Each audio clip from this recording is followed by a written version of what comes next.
ನಮಸ್ಕಾರ ವೀಕ್ಷಕರೇ, welcome to ನಮಸ್ತೆ ಇಂಡಿಯಾ ಕುಕಿಂಗ್ ಚಾನಲ್. ಇವತ್ತು ನಮ್ಮ ಚಾನಲ್ನಲ್ಲಿ ಹೆಸರು ಬೇಳೆ ಸಾಂಬಾರ್ ಮಾಡೋದು ಹೇಗೆ ಅನ್ನೋದನ್ನು ನೋಡೋಣ. 6 ವಿಧವಾದ ತರಕಾರಿಗಳನ್ನು ತಗೊಂಡಿದ್ದೀನಿ. ನುಗ್ಗೆಕಾಯಿ, ಬೀನ್ಸ್, ಕ್ಯಾರೆಟ್, ಆಲೂಗಡ್ಡೆ, ನವಿಲುಕೋಸು ಅಥವಾ ಗೆಡ್ಡೆಕೋಸು ಮತ್ತು ಹಸಿರು ಬಟಾಣಿ. ಎಲ್ಲ ತರಕಾರಿಗಳನ್ನು 1 ಕೈ ಹಿಡಿಯಷ್ಟು ತಗೊಂಡಿದ್ದೀನಿ. ತೊಳೆದು ಕಟ್ ಮಾಡಿರುವ ತರಕಾರಿಗಳನ್ನು ಒಂದು ಪಾತ್ರೆಯಲ್ಲಿ ಹಾಕ್ತಾ ಇದ್ದೀನಿ. ತರಕಾರಿ ಮುಳುಗುವಷ್ಟು ನೀರನ್ನು ಹಾಕಿ ಸ್ವಲ್ಪ ಉಪ್ಪನ್ನು ಸೇರಿಸಿ ಇದನ್ನು 3/4 ಭಾಗ ಬೇಯಿಸ್ಕೊಳ್ತಾ ಇದ್ದೀನಿ. ಇವಾಗ ಆಗಿದೆ, ಇದನ್ನು ಒಂದು ಕಡೆ ಹಾಗೇನೆ ಇಡ್ತಾ ಇದ್ದೀನಿ. ಒಂದು ಕುಕ್ಕರ್ನಲ್ಲಿ 150 ಗ್ರಾಮ್ ಅಷ್ಟು ಹೆಸರು ಬೇಳೆಯನ್ನು ಲೈಟಾಗಿ ಹುರ್ಕೊಳ್ತಾ ಇದ್ದೀನಿ. ಬೇಳೆಯ ಹಸಿ ವಾಸನೆ ಹೊರಟೋಗೋವರೆಗೂ ಹುರ್ಕೊಬೇಕು, ತುಂಬ ರೋಸ್ಟ್ ಮಾಡಿಬಿಡಬಾರ್ದು. ಇವಾಗ ಆಗಿದೆ, ಬೇಳೆ ಮುಳುಗುವಷ್ಟು ನೀರನ್ನು ಹಾಕಿ ವಿಜಿಲಿಟ್ಟು ಇದನ್ನು ಸಾಫ್ಟಾಗಿ ಬೇಯಿಸ್ಕೊಳ್ತಾ ಇದ್ದೀನಿ. ನೋಡಿ, ಈ ರೀತಿ ಬೇಯಿಸ್ಕೊಬೇಕು. ಇದನ್ನು ಒಂದು ಕಡೆ ಹಾಗೇನೆ ಇಡ್ತಾ ಇದ್ದೀನಿ. 100 ಗ್ರಾಮ್ ಸಾಂಬಾರ್ ಈರುಳ್ಳಿ, ಖಾರವಾಗಿರುವ 6 ಹಸಿರು ಮೆಣಸಿನಕಾಯಿ, 2 ಕಡ್ಡಿ ಕರಿಬೇವಿನ ಸೊಪ್ಪು, 1 ನಿಂಬೆ ಹಣ್ಣು, ಕಟ್ ಮಾಡಿರುವ ಕೊತ್ತಂಬರಿ ಸೊಪ್ಪು, ಒಂದು ಮಿಕ್ಸಿ ಜಾರ್ನಲ್ಲಿ 1 ಬೆಳ್ಳುಳ್ಳಿಗೆ ಸಮನಾಗಿ ಶುಂಠಿ ಮತ್ತು ಹಸಿರು ಮೆಣಸಿನಕಾಯಿಯನ್ನು ಹಾಕಿ ಇದನ್ನು ರುಬ್ಕೊಳ್ತಾ ಇದ್ದೀನಿ.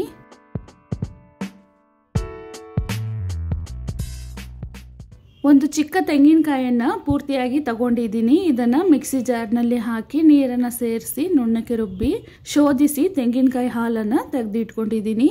ಕಡಾಯಿನಲ್ಲಿ 100 ml ಅಷ್ಟು ಎಣ್ಣೆಯನ್ನು ಕಾಯಿಸ್ಕೊಂಡಿದ್ದೀನಿ. ಎಣ್ಣೆ ಬಿಸಿ ಆದಮೇಲೆ 1 ಸ್ಪೂನ್ ಸಾಸಿವೆ ಪೂರ್ತಿಯಾಗಿ ಸಿಡಿದಾದ್ಮೇಲೆ 1 ಸ್ಪೂನ್ ಜೀರಿಗೆಯನ್ನು ಹಾಕ್ತಾ ಇದ್ದೀನಿ. ಜೀರಿಗೆ ಸಿಡಿದಾದ್ಮೇಲೆ ಸಾಂಬಾರ್ ಈರುಳ್ಳಿಯನ್ನು ಹಾಕ್ತಾ ಇದ್ದೀನಿ. ಇದ್ರ ಜೊತೆಗೇನೆ 1 ತುಂಡು ಚಕ್ಕೆ, 6 ಲವಂಗವನ್ನು ಹಾಕಿದ್ದೀನಿ. ಈರುಳ್ಳಿ ಚೆನ್ನಾಗಿ ಫ್ರೈ ಆದಮೇಲೆ ರುಬ್ಬಿರುವ ಶುಂಠಿ, ಬೆಳ್ಳುಳ್ಳಿ ಮತ್ತು ಹಸಿರು ಮೆಣಸಿನಕಾಯಿನ ಪೇಸ್ಟನ್ನು ಹಾಕ್ತಾ ಇದ್ದೀನಿ. ಇದನ್ನು 2 ನಿಮಿಷದವರೆಗೂ ಬಾಡಿಸ್ಕೊಬೇಕು. ಇದರಲ್ಲೇ 1/4 ಟೇಬಲ್ ಸ್ಪೂನ್ ಅಷ್ಟು ಅರಿಶಿಣದ ಪುಡಿಯನ್ನು ಹಾಕ್ತಾ ಇದ್ದೀನಿ. ಇದಾದ್ಮೇಲೆ ಬೇಯಿಸಿರುವ ತರಕಾರಿಗಳನ್ನು ನೀರು ಸಮೇತ ಹಾಕ್ತಾ ಇದ್ದೀನಿ. ಈ ಸಾಂಬಾರ್ನಲ್ಲಿ ಒಗ್ಗರಣೆಗೆ ಸೂರ್ಯಕಾಂತಿ ಎಣ್ಣೆ ಬದಲು ತೆಂಗಿನಕಾಯಿ ಎಣ್ಣೆಯನ್ನು ಬಳಸಿದ್ರೆ ರುಚಿ ಇನ್ನೂ ಚೆನ್ನಾಗಿರುತ್ತೆ.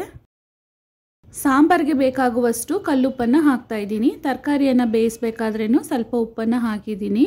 ಇವಾಗ ತಟ್ಟೆಯನ್ನು ಹಾಕಿ ಮುಚ್ಚಿಟ್ಟು ಇದನ್ನು 2 ನಿಮಿಷದವರೆಗೂ ಕುದಿಸ್ಬೇಕು. ಇದಾದ್ಮೇಲೆ ಬೇಯಿಸಿರುವ ಹೆಸರು ಬೇಳೆಯನ್ನು ಹಾಕ್ತಾ ಇದ್ದೀನಿ.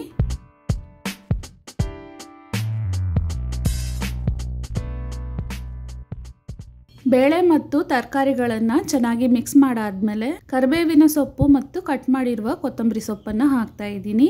ಇದನ್ನು 2 ನಿಮಿಷದವರೆಗೂ ಕುದಿಸ್ಬೇಕು.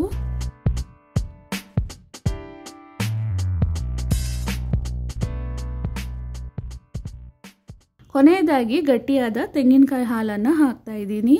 ಸಾರಿನ ಹದವನ್ನು ನೋಡಿಕೊಂಡು ಇನ್ನೂ ಬೇಕಾಗಿದ್ರೆ ಸ್ವಲ್ಪ ನೀರನ್ನು ಹಾಕಬಹುದು.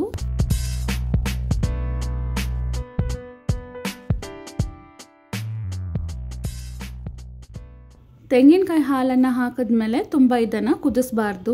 ಸಾಂಬಾರ್ ಕುದಿಯೋಕ್ಕೆ ಸ್ಟಾರ್ಟ್ ಆಗಿದ ತಕ್ಷಣ ಸ್ಟವನ್ನು ಆಫ್ ಮಾಡಬೇಕು. ಇವಾಗ ಸ್ಟವನ್ನು ಆಫ್ ಮಾಡ್ತಾ ಇದ್ದೀನಿ. ಸ್ಟವನ್ನು ಆಫ್ ಮಾಡಿದ್ಮೇಲೆ 1 ನಿಂಬೆ ಹಣ್ಣಿನ ರಸವನ್ನು ಪೂರ್ತಿಯಾಗಿ ಹಿಂಡ್ಕೊಳ್ತಾ ಇದ್ದೀನಿ.